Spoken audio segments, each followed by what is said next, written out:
Praise the Lord. आप सबको जय मसीह की। खुदावन यीशु के नाम में एक बार फिर से आज की बुनियादी शिक्षा बेसिक टीचिंग्स में मैं आपको स्वागत करता हूं। I welcome all of you in Jesus mighty name. जैसे कि आपने आज टाइटल पढ़ा होगा कि आज हम 2025 के लिए कुछ बात करना चाहते हैं, और मैं ये विश्वास करता हूं कि यह एक भविष्यवाणी का वचन है उन सभी लोगों के लिए जो परमेश्वर से प्रेम करते हैं, जो परमेश्वर के साथ चलते हैं, जो परमेश्वर के वचन पर विश्वास करते हैं। और अगर कोई उसके साथ नहीं भी चलता तो मैं आपको कहना चाहता हूँ, आज आपको एक इनविटेशन है कि आज भी आप दुनिया को पीठ दिखाकर, परमेश्वर को अपनी शक्ल दिखाकर आगे बढ़ सकते हैं। इससे पहले कि मैं आज परमेश्वर का वचन आपको दूं, उससे पहले मैं हमेशा की तरह कुछ बात करना चाहता हूं आपसे। मेरे भाइयों, मेरी बहनों, आज का वर्ड एक भविष्यवाणी का वचन है। It is a prophetic word for each and everyone. और अगर हो सके तो इस वीडियो को आप दूसरों तक भी पहुंचाएं, ताकि उन्हें पता चले कि परमेश्वर उनके जीवन में आने वाले दिनों में क्या करना चाहता है। आज का वर्ड एक प्रॉफिटिक वर्ड है, और आप सब मेरे साथ खोल सकते हैं लूका का 18 अध्याय और उसका पहला वचन इस समय आपकी स्क्रीन पर है। यहाँ लिखा है, उसने उन्हें निरंतर प्रार्थना करना और हिम्मत न हारना सिखाया। मैं चाहता हूँ आप सब ध्यान दें। आप सभी जानते होंगे कि जीसस, यीशु मसीह एक परमेश्वर है, लेकिन जब वो मनुष्य के रूप में हमारे बीच में हमारा उद्धार करने, हमें बचाने के लिए आया, तो मैं आपको बताना चाहता हूँ, यीशु ने अपना बहुत सारा समय प्रेयर में स्पेंड किया, पिता से बात करने के लिए। वो परमेश्वर होकर भी प्रार्थना करता था, तो सोचो हम इंसान होके हमें कितनी दुआ करनी चाहिए।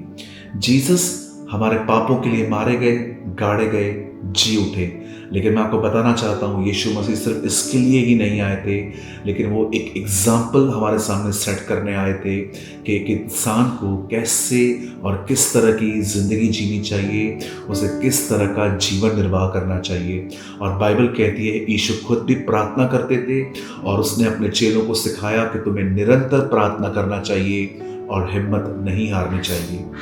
मेरे भाइयों, मेरी बहनों, मैं आपको बताना चाहता हूँ, परमेश्वर के वचन में लिखा है कि जब अब्राहम ने अबीमेलेक के परिवार के लिए प्रार्थना की, बाइबल कहती है उनकी स्त्रियों के गर्भ खुल गए।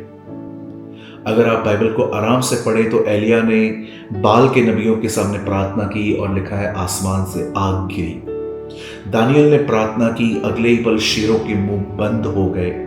आप पढ़ सकते हैं यहोशापात ने प्रार्थना की, और बाइबल कहती है 3 देशों के ऊपर खुदा ने उसको जय दी।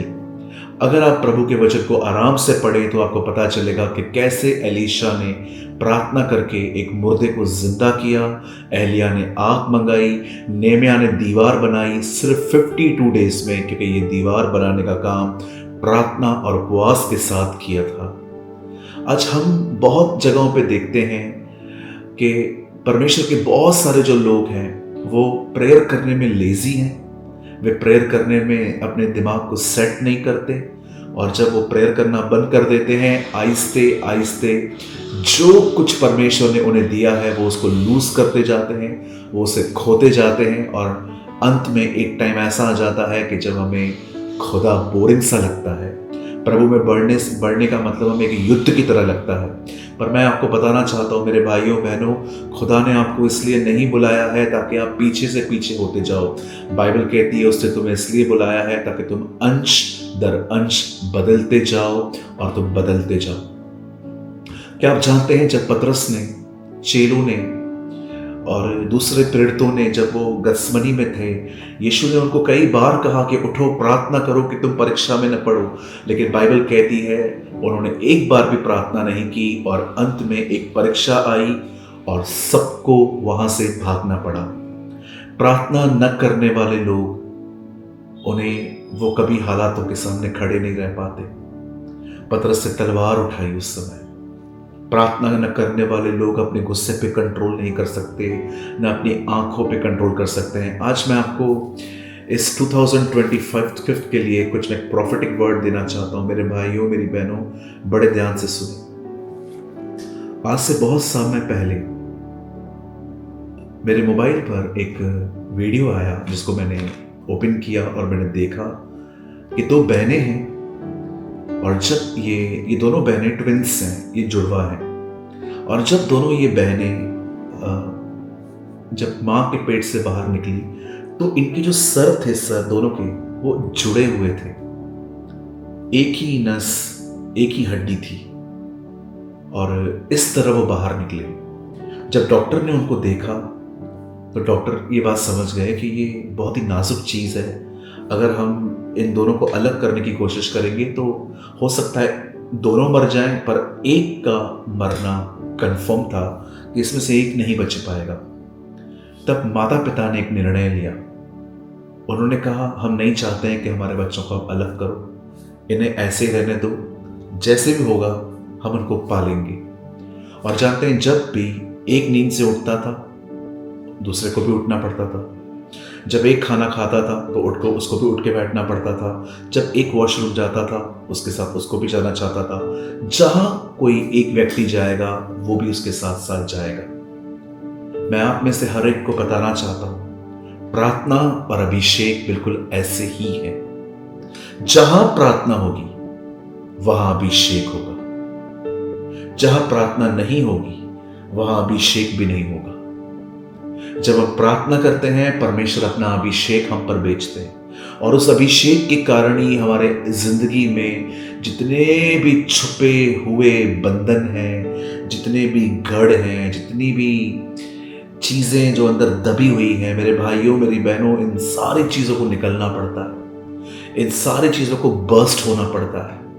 क्योंकि बाइबल कहती है अभिषेक जुओं को तोड़ता है। मैं आप में से हर एक को आज मैं आपके लिए एक भविष्यवाणी करता हूं, यह परमेश्वर के वचन के आधार पर है।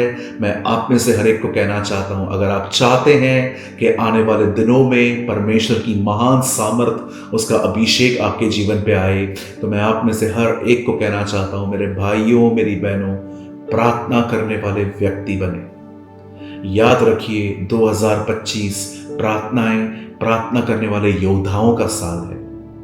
ये एक ऐसा साल है जब परमेश्वर उन लोगों को अपनी उपस्थिति में ले लेगा जो लोग प्रार्थना करते हैं। परमेश्वर उन्हें बुद्धि देगा जो प्रार्थना करते हैं। प्रभु उनको समझ देगा जो प्रार्थना करते हैं। परमेश्वर उन्हें पवित्र आत्मा से भरेगा जो प्रार्थना करते हैं। परमेश्वर शैतान और उसकी सारी अभिलाषाओं पर उन्हें जय देगा जो प्रार्थना करते हैं। परमेश्वर हर पाप, हर गुनाह, हर गंदे माइंडसेट पे हमें विक्ट्री देगा यदि हम प्रार्थना करने वाले व्यक्ति बनेंगे। मैं फिर से कहता हूं, जो मैंने पहले कहा, 2025 उन लोगों का साल है जो प्रार्थना करेंगे, और परमेश्वर उन्हें उठाएगा, परमेश्वर उन्हें भरेगा, परमेश्वर उनकी हदों को बढ़ाएगा, और परमेश्वर उन्हें नए और चौड़े स्थानों पर ले जाएगा।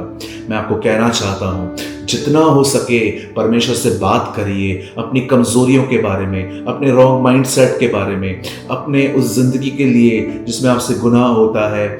बाइबल स्टडी के लिए प्रार्थना कीजिए। मैं आपको कहना चाहता हूं, उपवास कर पाए इसके लिए प्रार्थना कीजिए। हर चीज जो है वो प्रार्थना में लेकर आइए। मैं आपको कहना चाहता हूं, और आप हर जगह पे परमेश्वर का हाथ देखोगे। मैं फिर से कहता हूं, ये मेरा प्रॉफिटिक वर्ड है हर मेरे उस भाई और बहन के लिए जो इस समय मुझे देख रहे हैं। 2025 ऐसे लोगों का साल है जिसमें परमेश्वर प्रार्थना करने वाले लोगों को उठाएगा और उनकी जिंदगी बदलेगा। परमेश्वर उनकी हदों को बढ़ाएगा, प्रभु उनके अभिषेक को नया कर देगा। मैं इसलिए कहना चाहता हूं, आप में से जितने भी लोग मुझे देख रहे हैं, मेरे भाइयों, मेरी बहनों, आज एक निर्णय लीजिए कि आप अपना बहुत समय परमेश्वर से बात करने में बिताएंगे, और आप ये देखेंगे कि परमेश्वर अपना हर वचन आपके जीवन में पूरा करता जाएगा। इस 2025 में अपने ऊपर सुस्ती और लेजीनेस को ओवरकम न करने दें। मेरे भाइयों, मेरी बहनों, मैं उम्मीद करता हूं कि आज के इस छोटे से वचन के द्वारा आपने आशीष पाई होगी, आपने बरकत पाई होगी। मैं आपको उत्साहित करना चाहता हूं, learn to pray, pray without ceasing. Learn to pray. स्वर्गीय पिता, मैं प्रार्थना करता हूं आने वाले साल के लिए। मैं जानता हूं प्रभु, ये आपकी मर्जी है कि हम प्रार्थना करने वाले व्यक्ति बने। मैं दुआ करता हूं मुझे और मेरे हर भाई बहन को जो मुझे देख रहे हैं, हमें प्रार्थना करने वाला आत्मा दे, जैसे तूने कहा है कि मैं अंत के दिनों में दाऊद के घराने पर प्रार्थना करने वाला आत्मा उंडेलूंगा। प्रभु, हम पर अपना पवित्र आत्मा उंडेल, हम आपसे ये मांगते हैं। हर एक को आशीष दे पिता, यीशु मसीह के नाम में। आमीन, आमीन, आमीन। मेरे भाइयों, मेरी बहनों, मैं विश्वास करता हूं कि आज के वचन के द्वारा आपने बहुत कुछ रिसीव किया होगा। हमेशा की तरह मैं सेम बात कहूँगा, अगर आपने आज के वचन से कुछ सीखा हो, लर्न किया हो, तो इस समय आपकी स्क्रीन पर 2 नंबर्स हैं। आप चाहें तो आप हमें व्हाट्सएप पे कमेंट करके बता सकते हैं। और हाँ, हमने एक आर्टिकल भी लिखा है जो आपको इस नंबर पर मिलेगा, जो इस समय आपकी स्क्रीन पर है। और हमारे आर्टिकल का नाम है 2025 का लक्ष्य। आप चाहें तो आप इस नंबर पे जो इस समय आपकी स्क्रीन पर है, याद रखिए जो पहले 2 नंबर्स थे वो अलग हैं, ये नंबर अलग है। आपको आर्टिकल चाहिए, इस नंबर पे भेजिए। कमेंट करना चाहते हैं, उस नंबर पे भेजिए और हम आपको आर्टिकल भेज देंगे। आप सबको हैप्पी न्यू ईयर। खुदावन आप सबके साथ है और मैं उम्मीद करता हूँ कि परमेश्वर आने वाले दिनों में आपको बहुतायत से आशीष देने वाले हैं। आप सबको जय मसीह की।